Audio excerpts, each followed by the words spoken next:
Donc bonjour Chante Kabakian. Bonjour. On s'était aperçu l'an passé où vous avez fait une petite interview. Quelles sont les nouvelles pour vous depuis un an qui s'est passé quoi? Eh bien, écoutez, non, je suis en travail. Là, en ce moment, je suis sur une histoire courte d'une petite centaine de pages qui est bientôt finie, donc qui va sortir au mois de février. D'accord. Et est-ce que vous pouvez... Enfin, c'est pas fini, j'imagine? Non, c'est pas fini, c'est encore à l'état de planche brute. Là, pour le moment. Vous n'avez pas fait la couverture pour l'instant? Non. Est-ce que vous pouvez nous montrer une planche ou deux pour voir un Bien peu, sûr. Et nous parler du thème de cette bande dessinée? Bien sûr. Je vais vous montrer celle qui est ouverte là. Alors, attendez.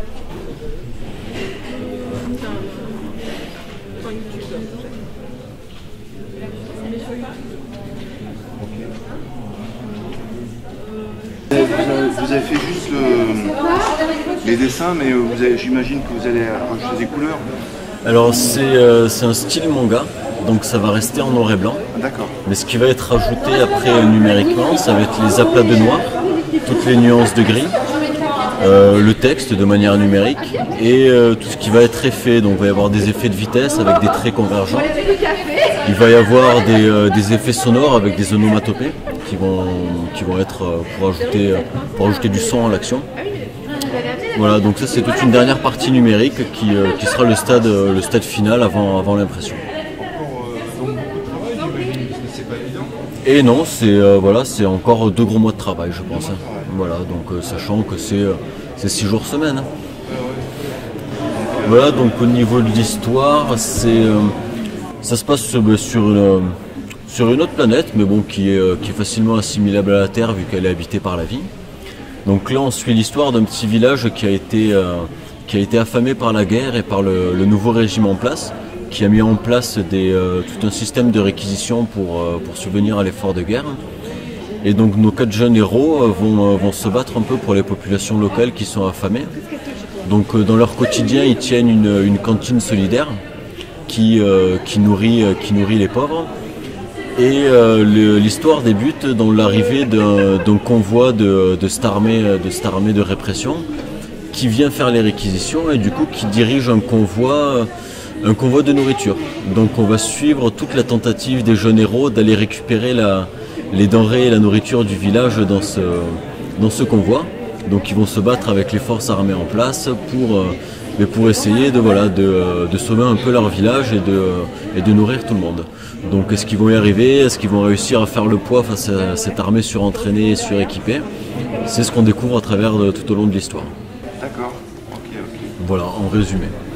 Et comment dire, est-ce que vous êtes basé sur une histoire vraie que vous avez romancée ou c'est entièrement imaginaire? C'est entièrement romancé, imaginaire, donc on va rencontrer des technologies qui n'existent pas dans notre monde, on va rencontrer des méthodes de combat qui sont tout à fait fantaisistes, qui sont carrément imaginaires, mais qui ont une explication, qui ont une logique propre dans l'univers en question.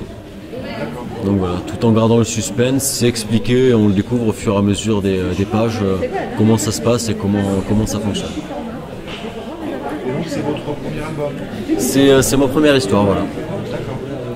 Et auparavant, je vois que vous avez des affiches ou des... Donc voilà, là j'ai fait des cartes en couleur pour un peu illustrer l'ensemble de ce que je suis capable de faire, autant au niveau des créatures que des personnages. Des personnages qu'on va retrouver dans votre bande dessinée? Donc là il y a notamment ce personnage qui est le héros de cette bande dessinée. Ouais. Et les autres qui sont... Alors lui il s'appelle Icario. Icario, voilà, donc c'est un jeune du village d'Arambi qui va se battre pour les pauvres de son village. Donc là on peut le voir sur un... Ouais. Donc on peut le voir sur son scooter à lévitation acoustique. Donc en fait c'est lévitation acoustique, c'est avec des ondes stationnaires qui vont être émises vers le sol et qui va permettre au scooter de flotter. Donc ensuite avec une simple hélice qui a besoin de très peu de puissance, il va avancer tout seul en flottant sur des ondes sonores. Voilà.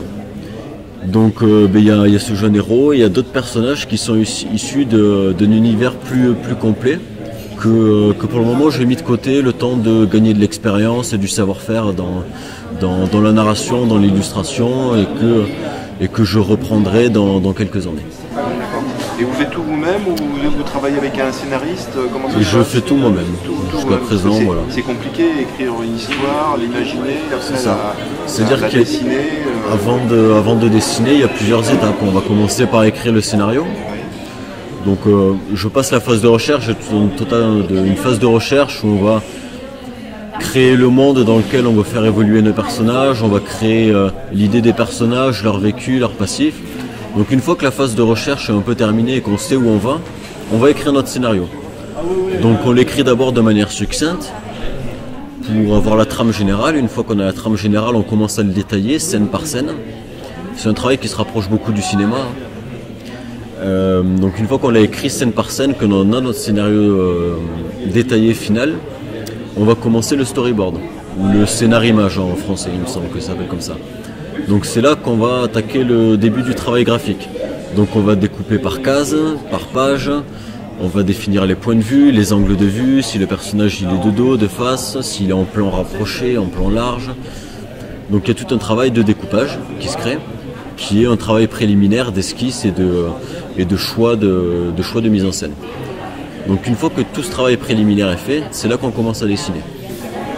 Un gros travail de préparation alors. C'est ça, et c'est très important, surtout pas bâcler, parce que c'est ce qui va faire toute la fluidité de la narration. Et comment dire, tous ces acquis qui vous permettent de créer la bande dessinée, vous les avez découverts vous-même, vous avez suivi une formation Mais je les ai un peu découverts moi-même en fait, du fait que depuis tout petit j'aimais la bande dessinée, j'aimais les mangas.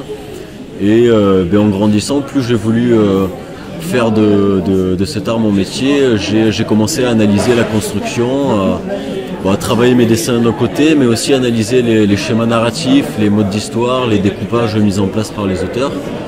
Et petit à petit, en fait, ça s'invente pas la narration, il faut pratiquer. Donc on se casse la gueule, on réessaie, on recommence, et puis petit à petit, en montrant aux gens, en relisant ce qu'on fait, on en dégage une certaine fluidité, et c'est comme ça qu'on commence à travailler. Donc j'imagine qu'il y a des écoles où on apprend ça, ça n'a pas été mon cas, moi ça a été un autodidacte, mais voilà, c'est tout aussi plaisant. C'est d'autant plus méritoire et c'est beaucoup de travail pour maîtriser tout cet environnement préliminaire à la bande dessinée. Et c'est surtout que quand on lit une bande dessinée, c'est très difficile de voir tout ce qu'il y a derrière. On voit le travail fini et les nombreuses étapes qui sont minimum en nombre de 5, on se rend pas compte, quoi. Mais c'est intéressant à travailler, et puis c'est d'autant plus passionnant parce que c'est quelque chose qui est très diversifié. On touche à tout quand on fait de la BD, que ce soit de la scénarisation, au dessin, aux angles de vue. On est à la fois producteur, scénariste et acteur, donc c'est tip top. Et vos projets à venir, une fois que vous avez déjà des idées sur la suite de cette première bande dessinée? Alors ça, c'est une histoire qui est finie. D'accord. C'est une histoire qui est finie. Et, la prochaine petite histoire que je vais faire sera un peu plus conséquente. Donc là, en équivalent manga, c'est un demi-tome. Donc c'est une centaine de pages. Les tomes de manga sont sur 200 pages. Et la prochaine histoire que je prévois, c'est 1 ou 2 tomes. Donc voilà, petit à petit, je vais augmenter le volume et jusqu'à être prêt pour l'histoire principale qui, elle, est prévue sur une cinquantaine de tomes. Donc ce sera le travail d'une vie et d'ici là, je me prépare. Un vaste programme alors. Un vaste programme, voilà. Il faut rester motivé. Très bien. Merci beaucoup, monsieur Chante Caracan. Merci beaucoup à vous. Et peut-être à l'année prochaine. Sûrement.